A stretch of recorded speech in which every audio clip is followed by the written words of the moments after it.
Hello, welcome again to another video of Joffrano lessons. This time I would like to talk to you about pi number, this mythical but very interesting and important number, the relationship between the diameter of the circumference and the perimeter. So this is an interesting approach that I developed. The method is not new, in fact, and you can find several references about this methodology in the description. You can go there if you want more information about it. So let's start with the explanation of this approach, this method. And this is basically an extension of a very famous method used in calculus, which is known to be used for the first time by Archimedes, this Greek scientist. And basically this is what we are going to be using today for the explanation of pi. This method is called the exhaustion method.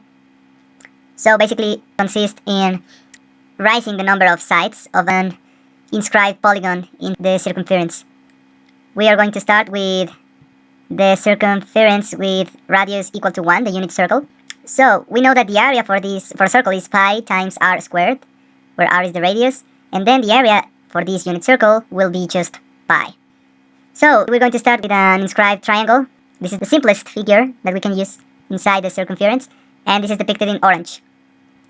These figures that we are going to use inside the circle are symmetrical. In this case, it is an equilateral triangle. So for this triangle, the area is just the basis times the height divided by 2. But the point here is to use a more general approach to calculate the area. And in fact, all of the areas for these polygons are going to be expressed in terms of this angle. In a few minutes, I will show you how to calculate it in terms only of the number of sides of the figure. So basically, the area is 3. This 3 comes because we are going to use 3 smaller triangles inside this orange triangle. The area that we are going to use is only areas of a triangle. So basically we have 3 triangles in here, this orange one. So this is one. If you can see here my representation. This is one triangle inside the orange. This is another one, which is equivalent. And this is another one. We have 3 triangles, which are similar. So basically we have 3 of them. And the area for each one is 2 times the cosine of this angle. Why 2 times? The radius is just equal to 1, so basically cosine is just this small fraction. And we need to use 2 times this fraction because, this is the basis of this triangle. This is a smaller triangle. So 2 times cosine, the basis, times the sine of the angle. Okay? Sine of the angle is basically the height. And this is going to be divided by 2.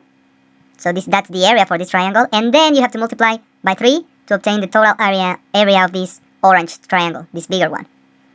And we see that the angle is going to be 30 degrees. Remember, we have equilateral polygons inside the circle. So, my approach is just to duplicate the number of sides of the polygon inside the unit circle. And the next figure, which follows, is the hexagon. So basically, this is depicted in green in the figure here. This is the hexagon. We're going to duplicate the number of sides for the triangle. Okay, for each side, we duplicate. So we get an hexagon. And then we are going to calculate the area as well for this hexagon using triangles as well. For the hexagon, we're going to have 6 equilateral triangles. These 6 triangles are like this. We have in red 2 of them. This is one, and this is the other one. We're going to have one more here. Okay, this is another one, but it's not colored. This is another one, and the last one here. So this is why you can see a 6 written here. 6 triangles, and the area for each triangle is going to be the same, actually. 2 times cosine of the angle times sine divided by 2.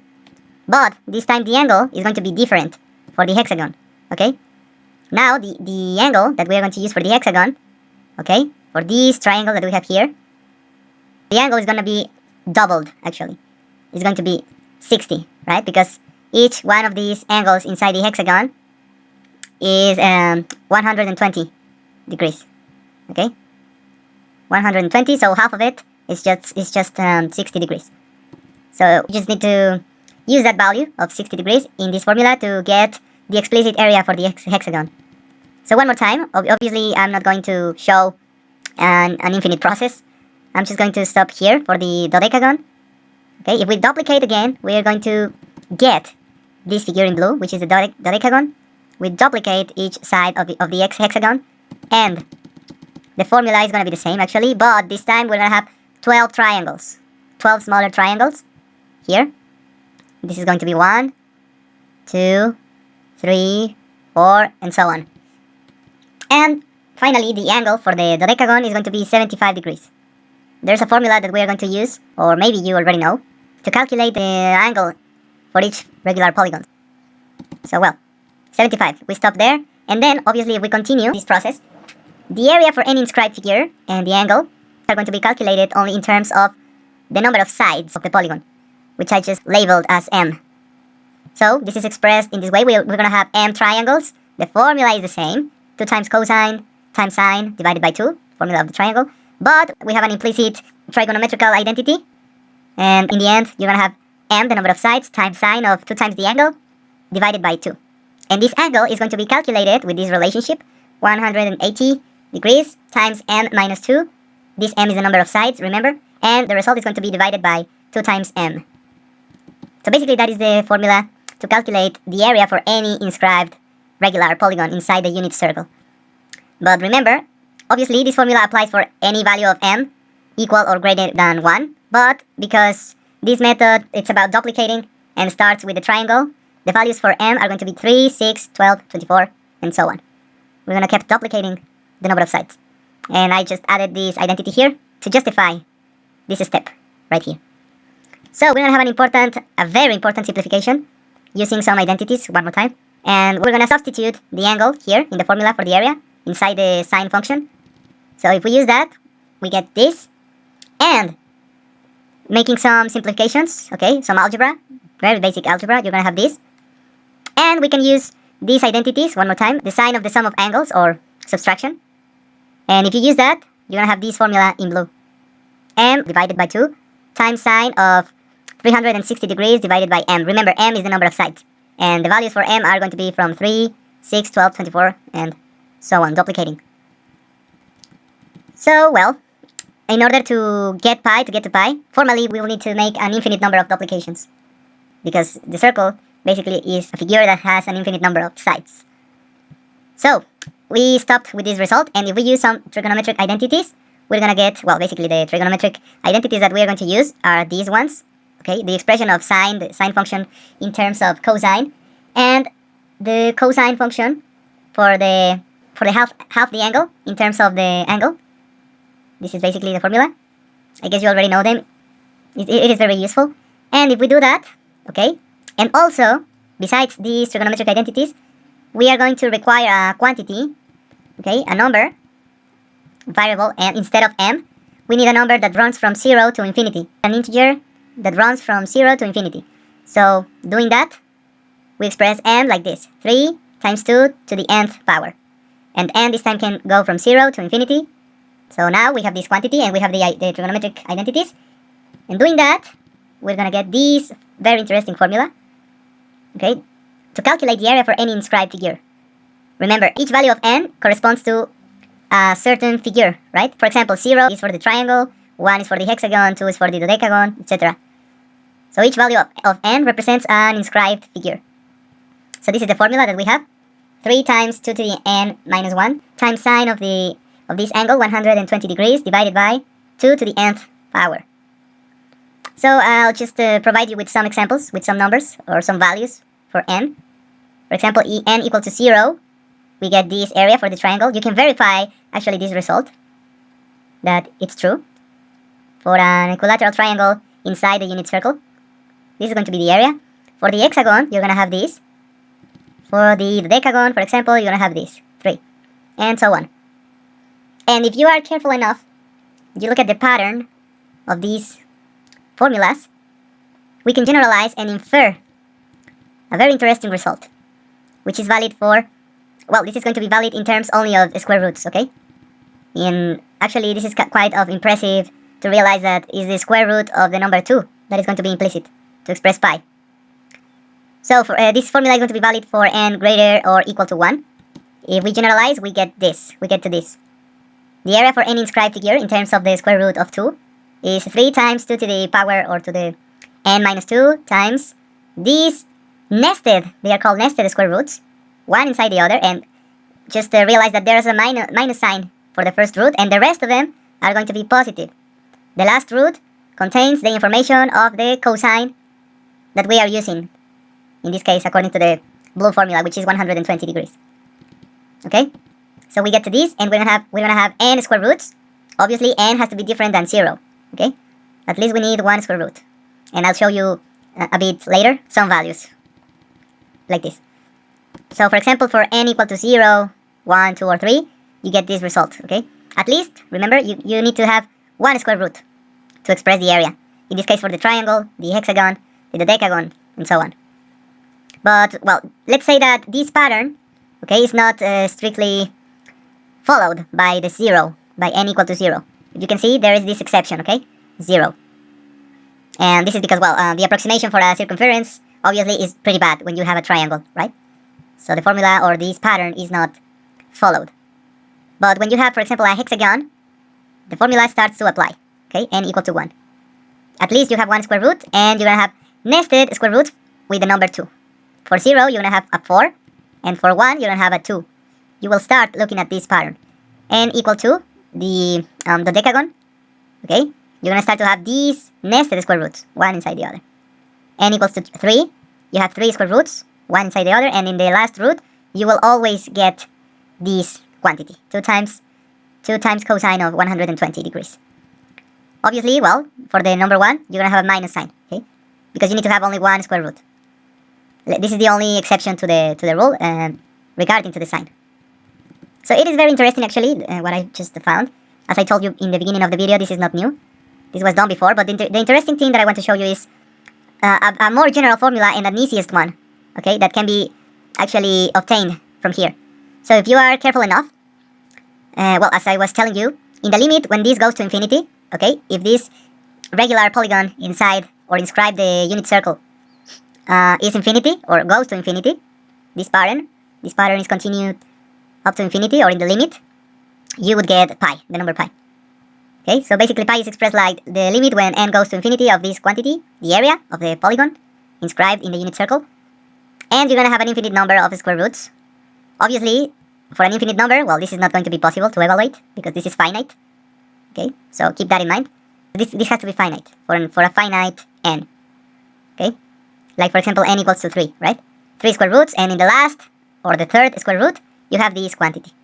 But if you go this in the limit to infinity, well, this is not possible to evaluate. So, and if we note or we express the angle 120 degrees in terms of radians, okay, 2 pi divided by 3, this is equal to 120 degrees, we can actually rearrange this formula that we have here, and you will notice something very interesting that can be used for any angle, okay, that you want.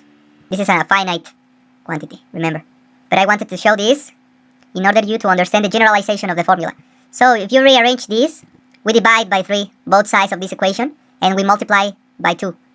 So in the end, you're going to have 2 pi divided by 3 is going to be the limit when n goes to infinity of this quantity, the area of the polygon, 2 times this area divided by 3, and if you do some algebra, you will get this. Okay? So it's 2 to the power n minus 1, you're going to have n square roots, the same, and in the last square root, you're going to have this quantity as well, but be careful that you have 2 pi divided by 3. Okay, this time we are just using radians instead. N has to be different from 0, again, okay? Remember that n equal to 0 is the exception to the rule, because it's a triangle, so the triangle is not a good approximation for a circle. And, so basically, we look at this angle, 2 pi divided by 3, is inside, actually, of the nested square roots. 2 pi divided by 3. We have it one more time here. So these can be generalized for any angle, okay? For any angle that you want, in terms of pi, in radians, you're going to have this expression. Okay, the limit when n goes to infinity of 2 to the power n minus 1, you're going to have n square roots still, and n should be different than 0. And again, the last square root should have this quantity. 2 plus 2 times the cosine of the angle. And we get an interesting, this is basically the formula that I wanted to share with you. If you make theta equal to pi, then the previous formula is going to have this form, okay? Because the last square root is going to be 0. If you see here, if you use the value pi, 2 plus 2 times cosine of pi is equal to minus 1, so it's 2 plus minus 2, or 2 minus 2, and this is 0. So basically, you get a simplification because you're going to have not n square roots, but n minus 1 square roots, okay? This is going to be eliminated when you use pi. So pi is this limit, 2 to the power n minus 1 with n minus 1 square roots. N should be greater than 1. Okay, remember? We should get at least 1 square root, but in this case, because of the algebra, we need to use n equal to 2, for example. And if we change, because we are having an approximation to infinity, so basically we can replace n minus 1 only by n, the quantity n, and where n is going to be an integer from 1 to infinity, okay? Any integer that you want, positive integer, okay? So we replace that, n minus 1 by n, with n greater or equal to 1, and the final expression to calculate pi is provided. This is the expression that I wanted to share with you. It is very, very interesting, and I was really excited when I just arrived to this expression, and I was able to do it. I hope this can be useful for you to get a new idea, a new insight for the number pi. So 2 to the power n, where n can be any integer that you want, equal or greater than 1, and you're going to have n nested square roots of the number 2, okay? The only difference for these nested square roots is that you're going to have a minus sign in the beginning. The rest of the signs are going to be positive, are going to be plus. So this is actually the expression that was very interesting for me. How can you calculate pi and understand it? This is kind of a fractal, where to me it's kind of a fractal symmetry, where you have a pattern inside a pattern, right? To infinite. And this is pi, an infinite number.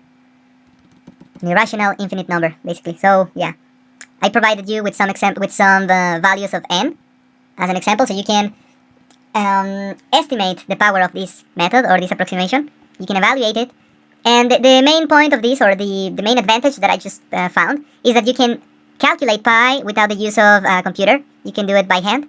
If you know how to calculate square roots by hand, you can determine, obviously that you cannot do this to infinity, but you can fix a certain n, for example 10 or 20, and you will be able, if you have time enough, obviously, you will be able to calculate pi up to a certain precision, obviously.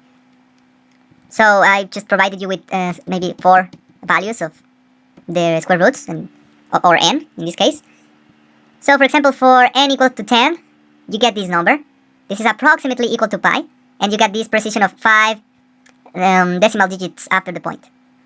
If you increase n up to 15, you get a precision of 8 digits of pi after the point, which is very interesting. You change or you increase to 20 square roots, and you get this precision, 11. You change to 22, and the precision increases a bit more, with 13 digits of pi after the point. So, well, to me it's very interesting. How can you generate or approximate pi only using the square roots of the number 2 with this formula? So I hope you have enjoyed the video and the explanation, and this can be useful for you in the near future for the classes that you are taking, or the courses that you are taking online, probably. So, well, thank you so much for watching, and I'll see you on the next video. Goodbye, and don't forget to subscribe and like the video. See you again in Joffrano lessons.